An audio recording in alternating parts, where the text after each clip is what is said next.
Saudi আরবের সাথে মিলিয়ে পুরা বিশ্ব একই দিনে ঈদ করতে হবে, একই দিনে রোজা রাখতে হবে, এমন একটা দাবি উত্থাপন করে এবং বাংলাদেশের বিভিন্ন জায়গায়, আমাদের গাজীপুরেও আছে, বিভিন্ন জায়গায় সৌদি আরবের সাথে মিল রেখে ঈদ করা হয়। এটা তারা কোথায় পেল আল্লাহ পাক ভালো জানে। এই ব্যাপারে আমরা শক্ত থাকবো, ওলামায়ে কেরাম দালিলিক কথা বলবো, জুমার মসজিদে কথা বলবো, মানুষকে সচেতন করব যে কোরআন দ্বারাই তো প্রমাণিত সারা পৃথিবীতে একদিনে রোজা শুরু হবে না, সারা পৃথিবীতে একদিনে ঈদ হবে না, এটা কোরআন দ্বারা প্রমাণিত। সাহাবায়ে কেরাম যখন জিজ্ঞেস করলেন চাঁদ সম্পর্কে, ইয়া রাসূলুল্লাহ চাঁদ এরকম ছোট হয় বড় হয় কেন? নবী আলাইহিস সালাতু ওয়াস সালাম আল্লাহর পক্ষ থেকে বিধান পাওয়ার পরে জানায় দিলেন যে চাঁদ ছোট বড় হওয়ার কারণ হলো চাঁদের সাথে কিছু বিষয় সম্পর্কিত, চাঁদের সাথে কিছু ইবাদত সম্পর্কিত রয়েছে, সম্পৃক্ত রয়েছে, যেমন রোজা চাঁদের সাথে সম্পৃক্ত, হজ এগুলো চাঁদের সাথে সম্পৃক্ত, কিছু ইবাদত সূর্যের সাথে সম্পৃক্ত, আর কিছু ইবাদত হলো চাঁদের সাথে সম্পৃক্ত। তা আল্লাহর নবী কোরআন দ্বারা দলিল দিলেন যে এটা মাওয়াকিতুল নাস, এই চাঁদ হলো মানুষের সময় নির্ধারণের মাধ্যম। মানুষ এই চাঁদের মাধ্যমে মাসের গণনা শুরু করবে, আবার এই চাঁদের মাধ্যমে মাসের গণনা শেষ করবে। এরপর আল্লাহ সুবহানাহু ওয়া তাআলা আবার বলেছেন হজ, হজকে আলাদাভাবে উল্লেখ করলেন কেন? অর্থাৎ কোরআন বলছে যে সারা পৃথিবীতে মাসের গণনা শুরু ভিন্ন ভিন্ন হতে পারে, কোন দেশে জিলহজের 1 তারিখ হতে পারে, কোন দেশে জিলকদের 30 তারিখ হতে পারে, কিন্তু হজের ক্ষেত্রে কোনো প্রকার ভিন্ন মত চলবে না। হজের ক্ষেত্রে মক্কার চাঁদের ধর্তব্য হবে, মক্কার চাঁদ জয় তারিখ, হজের হাজী সাহেবরা সেই তারিখকে ধরে তারা হজ পালন করবেন। এই আয়াত দ্বারাই তো বোঝা যায় যে সারা পৃথিবীতে একদিনে ঈদ হবে না, এটা হলো কোরআনের বিধান। এরপর বৈজ্ঞানিকের বিধান অনুযায়ী কিন্তু সময়ের স্বল্পতার কারণে ওরা তো সবাই কিন্তু পারছে না করতে। এখন জানি আপনাদের সম্মতি আলোচনা নিয়ে আসছেন, তারপরে আমার কথা আপনাদের এই পুরস্কারের জায়গায় উপস্থাপন করতে চাই। বাংলাদেশ খেলাফত মজলিস নির্যাতনের নিপীড়নের উপরে পরিচালিত হয়ে আসছে। এই বাংলাদেশ খেলাফত মজলিসের আমাদের প্রাক্তন আমির যিনি ছিলেন শাহিদুল হাদিস আল্লামা আজিজুল হক সাহেব, তিনি সেই আওয়ামী লীগের আমলে তিনি জেল খেটেছেন। সেই জেলের ভিতরেও তিনি একটি হুঙ্কার দিয়েছিলেন, বাংলার জমিনে খেলাফত প্রতিষ্ঠিত হবে হবে হবে ইনশাআল্লাহ। তারই ধারাবাহিকতায় দ্বিতীয় পর্যায়ে যখন নাকি আওয়ামী লীগের পুনরায় ক্ষমতায় আসে, সেই আওয়ামী লীগ ক্ষমতায় আসার পর বিভিন্ন বাতিলের আদর্শ হিসেবে যখন বর্তমান আমির আল্লামা মামুনুল হক সাহেব যখন তিনি দাঁড়াইলেন, তখন ওনাকে সেই জেলে দিতে হয়। তারই উত্তরসূরি হিসাবে আমি বলতে চাই, আমরা যারা বাংলাদেশ খেলাফতের সদস্য হয়েছি, আমরা যারা বাংলাদেশ খেলাফতকে ভালোবাসি, আমরা যারা বাংলাদেশ খেলাফতকে মহব্বত করি, আমরা তাদের উত্তরসূরি হতে চাই। যদি আমাদের জেলে দিতে হয়, তারপরে বাংলার জমিনে খেলাফত প্রতিষ্ঠিত হবেই ইনশাআল্লাহ।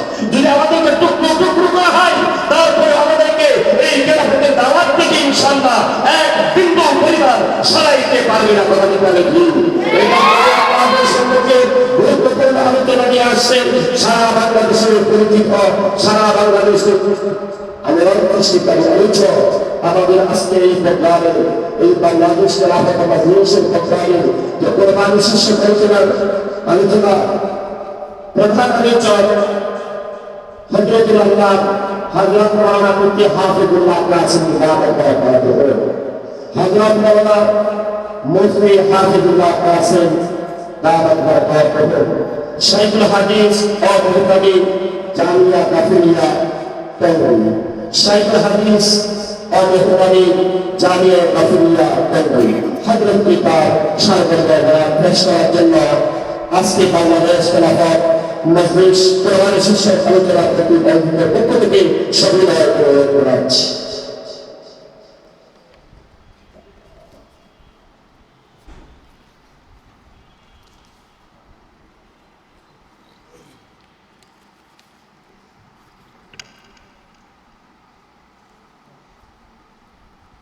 আলোচনা হয়তো এটা হয়তো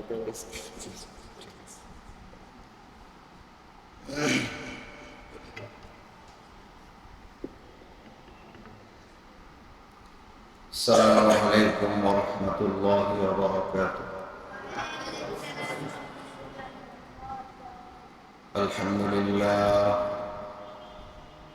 الحمد لله نحمده ونستعينه ونستغفره ونؤمن به ونتوكل عليه ونعوذ بالله من شرور أنفسنا ومن سيئات أعمالنا من يهده الله فلا مضل له ومن يضلله فلا هادي له ونشهد أن لا إله إلا الله وحده لا شريك له ونشهد أن سيدنا وسندنا وحبيبنا وحبيب ربنا وطبيبنا وطبيب قلوبنا ومولانا محمدا عبده ورسوله أرسله الله تعالى إلى الناس كافة بشيرا ونذيرا وداعيا إلى الله بإذنه وسراجا وقمرا منيرا أما بعد فقد قال الله تبارك وتعالى في كلامه المجيد وفي فرقانه الحميد أعوذ بالله من الشيطان الرجيم بسم الله الرحمن الرحيم يسألونك عن الأهلة قل هي مواقيت للناس والحج وقال تعالى واتل عليهم نبأ ابني آدم بالحق إذ قربا قربانا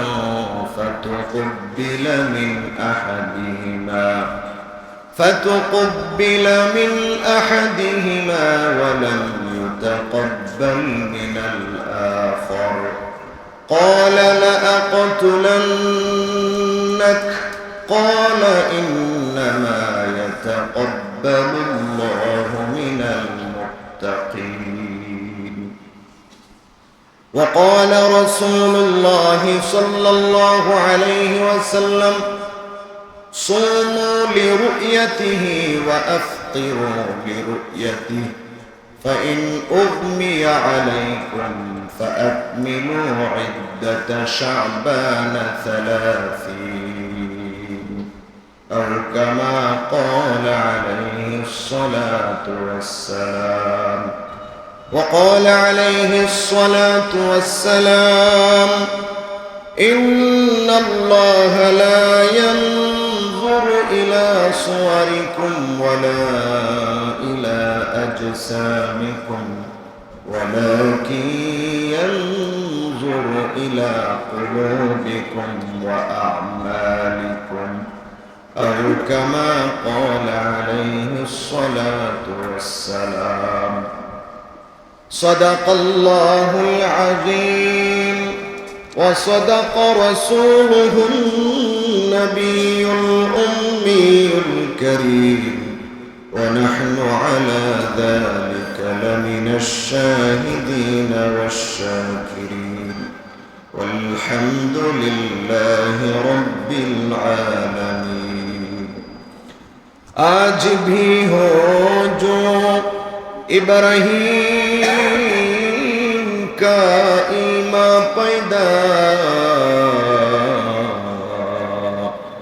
आग कर सकती है एक अंदाज़े गुलिस्ता पैदा اللهم صل على محمد وعلى آل محمد كما صليت على إبراهيم وعلى آل إبراهيم إنك حميد مجيد.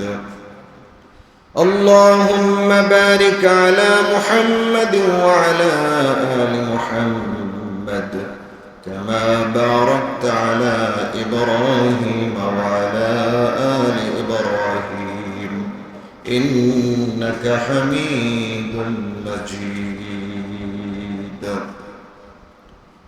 বাংলাদেশ খেলাফত মজলিস গাজীপুর মহানগর গাছা থানা শাখার উদ্যোগে পবিত্র ঈদ উল আজহার ইতিহাস ও ফাজাইল মাসাইল শীর্ষক আলোচনা সভার শ্রদ্ধাভাজন সভাপতি হযরত মাওলানা খুরশিদ আলম খান দামাত বারাকাতুহুম, সভাপতি বাংলাদেশ খেলাফত মজলিস গাছা থানা শাখা গাজীপুর মহানগর। উপস্থিত আছেন আজকের মধ্যমণি প্রধান মেহমান শাইখে তরিকত পীর কামেল আল্লামা আবু তাহের জিহাদি সাহেব দামাত বারাকাতুহুম, মুহতামিম জামিয়া আরাবিয়া দারুল উলুম দেওবন্দ মাদ্রাসা নারায়ণগঞ্জ। আরও উপস্থিত আছেন মুআজ্জাজ মুকাররম উলামায়ে কেরাম, বিশেষ করে বাংলাদেশ খেলাফত মজলিস গাজীপুর মহানগর ও জেলা শাখার নেতৃবৃন্দ। উপস্থিত আছেন আমার সামনে আরো মুআজ্জাজ মুকাররম উলামায়ে কেরাম, মাদ্রাসার তালিবে ইলম এবং যুবক ভাইয়েরা। আল্লাহ সুবহানাহু ওয়া তাআলার দরবারে অসংখ্য অগণিত শুকর যে রব্বুল আলামিন আমাদেরকে আজকের এই সুন্দর একটি আয়োজনে, সুন্দর একটি প্রোগ্রামে আমাদেরকে আসার বসার তৌফিক দান করেছেন। আমি আপনাদের সম্মুখে পবিত্র কালামুল্লাহ থেকে দুই জায়গা থেকে দুইটি আয়াতের অংশ তিলাওয়াত করেছি। নবী করিম সাল্লাল্লাহু আলাইহি ওয়াসাল্লামের হাদিসের ভান্ডার থেকে দুইটি হাদিস আমি পাঠ করেছি। যদি রব্বুল আলামিন তৌফিক দান করেন তাহলে উক্ত আয়াত এবং হাদিস সমূহের আলোকে সংক্ষিপ্ত আকারে কিছু কথা বলার চেষ্টা করব ইনশাআল্লাহ। মুহতারাম হাজিরিন, আজকের আলোচনাটা হলো কুরবানির ফাজাইল মাসাইল শীর্ষক আলোচনা। মাগরিবের পর থেকে সম্ভবত আলোচনা শুরু হয়েছে। অনেক উলামায়ে কেরাম এ যাবৎ কুরবানির ফাজাইল মাসাইল সম্পর্কে আলোচনা করেছেন এবং আমার পরেও আজকের মধ্যমণি প্রধান অতিথি, প্রধান মেহমান আলোচনা করবেন ইনশাআল্লাহ। যেহেতু বিষয়টা কুরবানি সম্পর্কে, এজন্য আমি কুরবানি সম্পর্কেই অল্প সময় দিয়ে একটি কথা বলবো। কুরবানির শাব্দিক অর্থ কুরবান থেকে নির্গত, মানে হলো নৈকট্য লাভ করা। পারিভাষিক অর্থ হলো নির্দিষ্ট মাসে, নির্দিষ্ট সময়ে, নির্দিষ্ট দিনে নির্দিষ্ট পশুকে আল্লাহর রাস্তায় জবে করা। যেহেতু কুরবানির মাধ্যমে আল্লাহ তাআলার নৈকট্য লাভ করা যায়, এজন্য কুরবানিকে কুরবানি বলা হয়। কুরবানি কার উপর ওয়াজিব আমরা আলোচনা হয়তোবা শুনেছি। যার কাছে জিলহজ মাসে 10, 11, 12 এই 3 দিন যার কাছে নেসাব পরিমাণ সম্পদ থাকবে, জাকাতের যে নেসাব, কুরবানিরও সেই নেসাব, 52.5 ভরি স্বর্ণ রূপা অথবা সেই পরিমাণ অর্থ যার কাছে প্রয়োজন অতিরিক্ত, এই 3 দিনের মধ্যে থাকবে, তার উপরই কুরবানি ওয়াজিব। জাকাতের যে নেসাব, কুরবানিরও সেই নেসাব। পার্থক্য শুধু এতটুকু, জাকাতের জন্য হাওলানে হাওল 1 বছর অতিক্রম হওয়া জরুরি, আর কুরবানির জন্য 1 বছর অতিক্রম হওয়া জরুরি না। এই 3 দিন যার কাছে সম্পদ থাকবে সেই হলো শরীয়তের পরিভাষায় সম্পদশালী, সে হলো ধনী, তার উপর কুরবানি ওয়াজিব। কুরবানির ইতিহাস সম্পর্কে হয়তো আমরা আলোচনা শুনেছি, এরপর আমি অল্প একটু টাচ দিব। কুরবানির সর্বপ্রথম আদম আলাইহিস সালাতু ওয়াস সালামের 2 সন্তান করেছেন। আদম আলাইহিস সালাতু ওয়াস সালামের 2 সন্তান হাবিল কাবিল, ঘটনা আমরা জানি, আমি লম্বা ঘটনার দিকে যাব না। আমি একটা বিষয় এখানে লক্ষ্য করার জন্য, একটা বিষয়ে মনোযোগ আকর্ষণ করার জন্য আমি এই ইতিহাসের কিছু অংশ টানার চেষ্টা করছি। সেটা হলো, হাবিল কাবিল যখন কুরবানি দেয় তখন হাবিলের কুরবানি কবুল হয়েছিল, কাবিলের কুরবানি কবুল হয় নাই। এই কারণে কাবিল বলেছিল লা আকতুলান্নাক, যে আমি তোমাকে হত্যা করব। তখন হাবিল বলেছিলেন যে আমাকে আপনি কেন হত্যা করবেন, আমার দোষ কোথায়, আমার অপরাধটা কোথায়, আমি তো তাকওয়ার সাথে ইখলাসের সাথে কুরবানি পেশ করেছি, যার কারণে আল্লাহ সুবহানাহু ওয়া তাআলা আমার কুরবানিকে কবুল করেছেন। আপনার নিয়ত হয়তো ভালো ছিল না, আপনার ভিতরে হয়তো ইখলাস ছিল না, আপনার ভিতরে হয়তো অন্য ভিন্ন কিছু উদ্দেশ্য ছিল, যার কারণে হয়তো আপনার কুরবানি কবুল হয় নাই। সুতরাং আমি তো অপরাধী না, আমাকে কেন হত্যা করবে? আল্লাহ সুবহানাহু ওয়া তাআলা এই কথা পবিত্র কোরআনুল কারীমে সূরাতুল মাঈদার মধ্যে সুন্দরভাবে বিস্তারিত আলোচনা করেছেন। আল্লাহ সুবহানাহু ওয়া তাআলা বলেন, ওয়াতলু আলাইহিম নাবা আবনাই আদম বিল হক।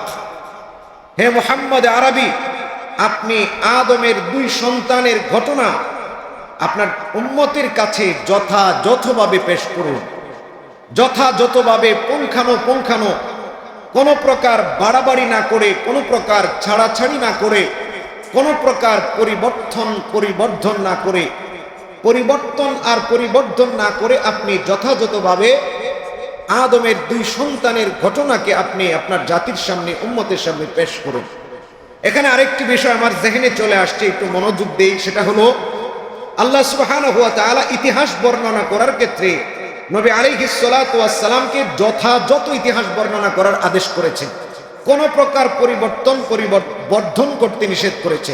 কিন্তু দুঃখের বিষয়, আজকে আমাদের সামনে ইতিহাস পাঠ করা হয়, এক একজন এক এক রকম ইতিহাস পাঠ করে আমাদের সামনে জাতির ইতিহাসগুলো তুলে ধরার ক্ষেত্রে এক এক রকম ইতিহাস এক একজন রচনা করে, যারাই ক্ষমতা আসে তারাই ইতিহাসের পরিবর্তন ঘটায়। আমাদের ভারতের ইতিহাস বর্ণনা করতে গিয়ে, ভারতের স্বাধীনতা যুদ্ধের ইতিহাস বর্ণনা করতে গিয়ে আমাদের হিন্দু ভাইরা তারা ইতিহাস বর্ণনা করার ক্ষেত্রে সমস্ত ক্রেডিট নিজেদের নিয়ে যান। কেমন যেন উলামায়ে কেরাম মুসলমানরা ভারত স্বাধীনতা যুদ্ধে অংশগ্রহণই করেন নাই, অথচ এখনো আপনার ইন্ডিয়ান গেটের মধ্যে লেখা আছে, এখনো দিল্লিতে লেখা আছে মুসলমানদের নাম, যে ভারত স্বাধীনতা যুদ্ধে মুসলমানদের অংশগ্রহণ এবং শাহাদাতের সংখ্যা ছিল 65%, আর সমস্ত হিন্দু, বৌদ্ধ, খ্রিস্টান, অন্যান্য ধর্মের লোক ছিল 35%। মুসলমানদের অবদান ছিল 65%, অন্যান্য সব ধর্ম মিলিয়ে ছিল 35%। আর বর্তমান নরেন্দ্র কসাই মোদি যখন ভারতের স্বাধীনতার ইতিহাস বলতে যায়, তখন সমস্ত ক্রেডিট হিন্দুদের দিকে নিয়ে যায়। অথচ এই ক্ষেত্রে উলামায়ে কেরাম কার্পণ্য করেন নাই, কৃপণতা করেন নাই। তারিখে দারুল উলুম দেওবন্দ অথবা ভারতের ইতিহাস, ভারতবর্ষের ইতিহাস, স্বাধীনতার ইতিহাস লিখতে গিয়ে উলামায়ে দেওবন্দ যে কিতাব রচনা করেছেন এবং সেমিনারে যে আলোচনা করেন, সেখানে কোনো প্রকার কার্পণ্যতা তারা করেন না। যারা যতটুকু অবদান রেখেছেন, যে সমস্ত হিন্দু প্রশাসক, যে সমস্ত হিন্দু সম্রাটরা যেই অবদান রেখেছেন, তাদের অবদানকে স্বীকার করেছেন। হ্যাঁ, মুসলমানদের অবদানও ছিল এবং বেশি ছিল, সেটাকে আমরা ফুটিয়ে তোলার চেষ্টা করি। তারা যেহেতু অস্বীকার করে, এই জন্য আমরা সেটাকে ফুটিয়ে তোলার চেষ্টা করি। আমাদের বাংলাদেশের 1971-এর যে যুদ্ধের ইতিহাস, বাংলাদেশের স্বাধীনতা যুদ্ধের ইতিহাস বর্ণনা করার ক্ষেত্রেও এক একজন এক এক রকম বর্ণনা করেন, এক একজন এক এক রকম কিতাব রচনা করেছেন, বই রচনা করেছেন। এইভাবে বাংলাদেশের ঐতিহাসিক স্থানগুলো, বাংলাদেশের জাতীয় দর্শনীয় স্থানগুলোকে এক এক সময় এক একজন দখল করে, এখন তো নতুন করে আমাদের দেশে এই অন্তর্বর্তীকালীন সরকার, যারা স্বল্প মেয়াদী সরকার, এরপরেও তারা এমন কিছু ইতিহাস, এমন কিছু কার্যকলাপ তারা করছে যেগুলো আমাদের মাথায় ধরে না।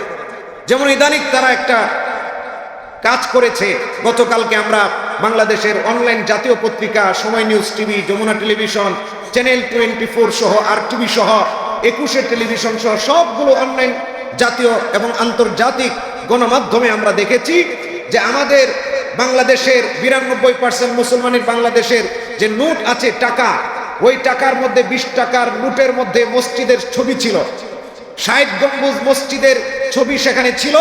সেটাকে পরিবর্তন করে তারা সেখানে এক পাশে মন্দিরের ছবি বসিয়েছে, আরেক পাশে বৌদ্ধ বিহারের ছবি বসিয়েছে। নাউজুবিল্লাহ। এইভাবে বাংলাদেশের ইতিহাস, ঐতিহ্য পরিবর্তন করার একটা ফ্যাশন আমাদের দেশে শুরু হয়েছে। কেউ বাংলাদেশ ইতিহাস ঐতিহ্য ধরে রাখার জন্য যথাযথ উদ্যোগ নেয় না। সবাই নিজের ক্রেডিট, সবাই নিজের ক্ষমতা প্রকাশ করার জন্য নিজের মন গড়া ইতিহাস ঐতিহ্য রচনা করে নিজের মন গড়া কাজ করে।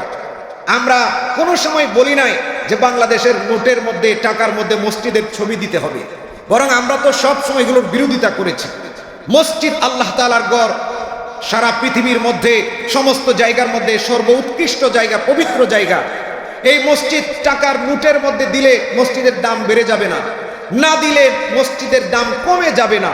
সুতরাং আমরা কখনো বলি নাই যে মসজিদের ছবি টাকার মধ্যে লাগানো হোক। এরপরেও তারা মসজিদের ছবি টাকার মধ্যে লাগিয়েছে, ভালো কথা। এখন এটাকে পরিবর্তন করে, মসজিদকে পরিবর্তন করে ভিন্ন ধর্মের, হিন্দু ধর্মের, বৌদ্ধ ধর্মের মন্দির এবং বৌদ্ধ বিহার লাগানো হবে। এটা তো মুসলমান বরদাস্ত করতে পারে না। কথা বলেন ঠিক কিনা? আমরা উলামায়ে কেরাম প্রতিবাদ জানিয়েছি বিভিন্ন মাধ্যমে, গণমাধ্যমে, অনলাইন অফলাইনে উলামায়ে কেরাম প্রতিবাদ জানাচ্ছেন। উলামায়ে কেরাম বড় নেতাদের সাথে, গভর্নরদের সাথে, বড় ব্যক্তিদের সাথে আলোচনা করছেন। বাংলাদেশ ব্যাংকের গভর্নর, তাদের অদৃশ্য শক্তি, হয়তো তারা আমাদের এই দেশের এই স্থিতিশীলতাকে ধ্বংস করে দেশের মধ্যে অস্থিতিশীলতা তৈরি করার জন্য তারা হয়তো কোনো চক্রান্ত করছে। এই জন্য আমরা উলামায়ে কেরাম এখনই রাজপথে নামছি না। এটা রাজপথে নামার মতো, দেশকে অচল করে দেওয়ার মতো একটা কার্যক্রম তারা করেছে, আগুনে হাত দিয়েছে তারা। কিন্তু আমরা উলামায়ে কেরাম চাই না বর্তমান অন্তর্বর্তীকালীন সরকার ব্যর্থ হয়ে যাক, বর্তমান অন্তর্বর্তীকালীন সরকার বেকায়দায় পড়ে যাক। এটা আমরা উলামায়ে কেরাম কখনো চাই নাই। ইচ্ছা করে হয়তো একটা দল, একটা গোষ্ঠী বর্তমান অন্তর্বর্তীকালীন সরকারকে বেকায়দায় ফেলানোর জন্য, ব্যর্থ করার জন্য এই আগুনে তারা হাত দিয়েছে।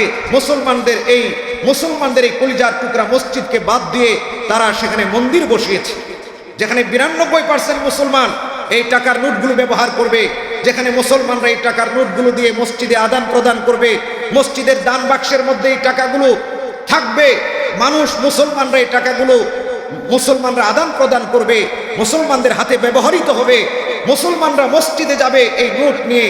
সেখানে তারা মন্দিরের ছবি বসিয়েছে এবং 1 জুনে এটাকে বাজারে তারা পেশ করবে। আজকের মধ্যমণি, যিনি আমাদের বাংলাদেশের উলামায়ে কেরামের সেরেতাজ, বড় বড় উলামায়ে কেরামের সাথে যিনি থাকেন, বড় বড় উলামায়ে কেরামের সাথে পরামর্শ করে যারা চলেন, বড় বড় উলামায়ে কেরামের নেতৃত্ব যিনি দেন, আল্লামা আবু তাহের জিহাদি হাফিজাহুল্লাহকে আমি অনুরোধ জানাবো, বড় বড় উলামায়ে কেরামের সাথে পরামর্শ করে এই নোটের ব্যাপারে, এটা কোনো গুজব নয়, এটা এখন গতকালকে স্পষ্ট হয়েছে যে তারা 20 টাকার নোটের মধ্যে মন্দিরের ছবি দিয়েছে এবং আরেক পাশে বৌদ্ধ বিহারের ছবি দিয়েছে। সুতরাং আপনারা বড় বড় উলামায়ে কেরাম এই ব্যাপারে পরামর্শ করুন, সরকারকে সচেতন করুন। তারা যদি ফিরে না আসে তাহলে বড় ধরনের কর্মসূচি দেন। বাংলাদেশের উলামায়ে কেরাম এবং তৌহিদি জনতা এই নোটের মধ্যে মন্দিরের ছবিকে যেভাবে হোক প্রত্যাখ্যান করার জন্য প্রয়োজনে রাজপথে নেমে রক্ত দিবে ইনশাআল্লাহ। কথা বলেন ঠিক কিনা? আমরা নীরবভাবে প্রতিবাদ করছি, নীরবভাবে প্রতিবাদ চালিয়ে যাব। এরপরেও যদি তারা আমাদের প্রতিবাদকে উপেক্ষা করে আমাদের উপর এই নোট চাপিয়ে দেয়, তাহলে আমরা নীরবভাবে এই নোটকে প্রত্যাখ্যান করব। কোন মুসলমান এই নোট আমরা আনবো না, কোন দোকানদারের কাছ থেকে আনবো না, লেনদেন করার ক্ষেত্রে এটা আমরা নিব না, ব্যবসায়ীরাও নিবে না। এইভাবে আমরা প্রত্যাখ্যান করলে এই নোট একদিন অচল হয়ে যাবে ইনশাআল্লাহ। তো বলতেছিলাম যে ইতিহাস রচনা করার ক্ষেত্রে অনেকেই বাড়াবাড়ি করে, ছাড়াছাড়ি করে, কিন্তু আল্লাহ সুবহানাহু ওয়া তাআলা আদম আলাইহিস সালাতু ওয়াস সালামের 2 সন্তানের ইতিহাস বলতে গিয়ে কোনো প্রকার বাড়াবাড়ি যেন না হয়, কোনো প্রকার ছাড়াছাড়ি যেন না হয়, নবীজিকে আদেশ করছেন। এরপরে 2 সন্তান কুরবানি করার পরে হাবিলের কুরবানি কবুল হয়, কাবিলের কুরবানি কবুল হয় না। তো এখানে কার কুরবানি কবুল হয়েছে, কেন হয়েছে, এই বিষয়টা হলো আমাদের লক্ষণীয়। হাবিলের কুরবানি কবুল হয়েছে কারণ তিনি আল্লাহকে রাজি খুশি করার জন্য কুরবানি করেছিলেন। আর কাবিলের কুরবানি হয় নাই কারণ সে সুন্দরী বোনকে বিবাহ করার জন্য কুরবানি করেছিল। এই জন্য কুরবানি করার ক্ষেত্রে আমাদের তাকওয়া থাকতে হবে, আমাদের আল্লাহ তাআলার সন্তুষ্টি নিহিত থাকতে হবে, তাহলে আমাদের কুরবানি কবুল হবে ইনশাআল্লাহ। ছোট্ট একটা কথা বলে আমি শেষ করছি, কারণ হযরত অনেক দূর থেকে কষ্ট করে আসছেন, সময় কম, আমি বুঝতে পারছি। আমি যে আয়াতে কারিমা তিলাওয়াত করেছিলাম এই বিষয়ে আমি 2 মিনিট একটু কথা বলতে চাই। ইয়াসআলুনাকা আনিল আহিল্লা কুল হিয়া মাওয়াকিতু লিন-নাসি ওয়াল হজ। আমাদের বাংলাদেশে অনেক মুসলমান ভাইয়েরা বলে একই দিনে সৌদি আরবের সাথে মিলিয়ে পুরা বিশ্ব একই দিনে ঈদ করতে হবে, একই দিনে রোজা রাখতে হবে, এমন একটা দাবি উত্থাপন করে এবং বাংলাদেশের বিভিন্ন জায়গায়, আমাদের গাজীপুরেও আছে, বিভিন্ন জায়গায় সৌদি আরবের সাথে মিল রেখে ঈদ করা হয়। এটা তারা কোথায় পেল আল্লাহ পাক ভালো জানে। এই ব্যাপারে আমরা শক্ত থাকবো, ওলামায়ে কেরাম দালিলিক কথা বলবো, জুমার মসজিদে কথা বলবো, মানুষকে সচেতন করব যে কোরআন দ্বারাই তো প্রমাণিত সারা পৃথিবীতে একদিনে রোজা শুরু হবে না, সারা পৃথিবীতে একদিনে ঈদ হবে না, এটা কোরআন দ্বারা প্রমাণিত। সাহাবায়ে কেরাম যখন জিজ্ঞেস করলেন চাঁদ সম্পর্কে, ইয়া রাসূলুল্লাহ চাঁদ এরকম ছোট হয় বড় হয় কেন? নবী আলাইহিস সালাতু ওয়াস সালাম আল্লাহর পক্ষ থেকে বিধান পাওয়ার পরে জানায় দিলেন যে চাঁদ ছোট বড় হওয়ার কারণ হলো চাঁদের সাথে কিছু বিষয় সম্পর্কিত, চাঁদের সাথে কিছু ইবাদত সম্পর্কিত রয়েছে, সম্পৃক্ত রয়েছে, যেমন রোজা চাঁদের সাথে সম্পৃক্ত, হজ এগুলো চাঁদের সাথে সম্পৃক্ত, কিছু ইবাদত সূর্যের সাথে সম্পৃক্ত, আর কিছু ইবাদত হলো চাঁদের সাথে সম্পৃক্ত। তো আল্লাহর নবী কোরআন দ্বারা দলিল দিলেন যে এটা মাওয়াকিতুল নাস, এই চাঁদ হলো মানুষের সময় নির্ধারণের মাধ্যম। মানুষ এই চাঁদের মাধ্যমে মাসের গণনা শুরু করবে, আবার এই চাঁদের মাধ্যমে মাসের গণনা শেষ করবে। এরপর আল্লাহ সুবহানাহু ওয়া তাআলা আবার বলেছেন হজ, হজকে আলাদাভাবে উল্লেখ করলেন কেন? অর্থাৎ কোরআন বলছে যে সারা পৃথিবীতে মাসের গণনা শুরু ভিন্ন ভিন্ন হতে পারে, কোন দেশে জিলহজের 1 তারিখ হতে পারে, কোন দেশে জিলকদের 30 তারিখ হতে পারে, কিন্তু হজের ক্ষেত্রে কোনো প্রকার ভিন্ন মত চলবে না। হজের ক্ষেত্রে মক্কার চাঁদের ধর্তব্য হবে, মক্কার চাঁদ জয় তারিখ, হজের হাজী সাহেবরা সেই তারিখকে ধরে তারা হজ পালন করবেন। এই আয়াত দ্বারাই তো বোঝা যায় যে সারা পৃথিবীতে একদিনে ঈদ হবে না, এটা হলো কোরআনের বিধান। এরপর বৈজ্ঞানিকের বিধান অনুযায়ী, বৈজ্ঞানিকের কথা অনুযায়ীও তো আমাদের দেশ আর সৌদি আরবের দেশের সময়ের মধ্যে মিল নাই, 3 ঘন্টা 3.5 ঘন্টা ব্যবধান, আমেরিকার সাথে 7 ঘন্টা 8 ঘন্টা ব্যবধান, কোন দেশের সাথে 10 ঘন্টা ব্যবধান। অনেকে বলে যে একসাথে ঈদ করব, কেন? সৌদি আরব চাঁদ দেখছে। আরে ভাই আমরা তো চাঁদ দেখি নাই, বুখারী শরীফের অনেকগুলো হাদিস আছে, সুমু লিরুয়াতিহি ওয়া আফতিরু লিরুয়াতিহি, আল্লাহর নবী বলেছেন চাঁদ দেখে রোজা শুরু করো, চাঁদ দেখে রোজা শেষ করো। আরো এরকম অনেক হাদিস আছে, ইজা রাআইতুমুহু ফাআফতিরু ওয়া ইজা রাআইতুমুহু ফাসুমু, চাঁদ যখন দেখবে রোজা শুরু করবে, চাঁদ দেখবে না শুরু করবে না। আর যদি এমন হয় আসমানে মেঘ আছে অস্পষ্ট হয়ে যায়, ফাইন উগমি আলাইকুম ফাকমিলু ইদ্দাতা শাবান 30, যদি অস্পষ্ট হয়ে যায় দেখা না যায় তাহলে 30 গণনা করো, আরবি মাসকে 30 গণনা করো। এইভাবে আমরা ওলামায়ে কেরাম জনগণকে বুঝিয়ে একই দিনে সারা বিশ্বে ঈদ পালন করা, এই যে ভ্রান্ত একটা কথা, এটাকে আমরা দাঁত ভাঙ্গা জবাব দেওয়ার মাধ্যমে আমাদের সমাজ থেকে এটাকে বিদায় জানাবো ইনশাআল্লাহ। ইখলাসের নিয়তে আমরা কুরবানি করব। আল্লাহ সুবহানাহু ওয়া তাআলা আজকের আয়োজনকে কবুল করুন। বাংলাদেশ খেলাফত মজলিস মহানগর এবং জেলার দায়িত্বশীল ওলামায়ে কেরাম যে সুন্দর আয়োজন করেছেন, আল্লাহ পাক তাদের আয়োজনকে কবুল করুন। যারা কষ্ট করে এসেছেন, বিশেষ করে আল্লামা আবু তাহের জিহাদি হাফিজাহুল্লাহ, আল্লাহ যেন ওনার হায়াতের মধ্যে বারাকা দান করেন, আল্লাহ যেন ওনার ছায়াকে আমাদের উপর দীর্ঘায়িত করেন। আমিন। ওয়া আখিরু দাওয়ানা আনিল হামদুলিল্লাহি রাব্বিল আলামিন। আসসালামু আলাইকুম ওয়া রাহমাতুল্লাহ।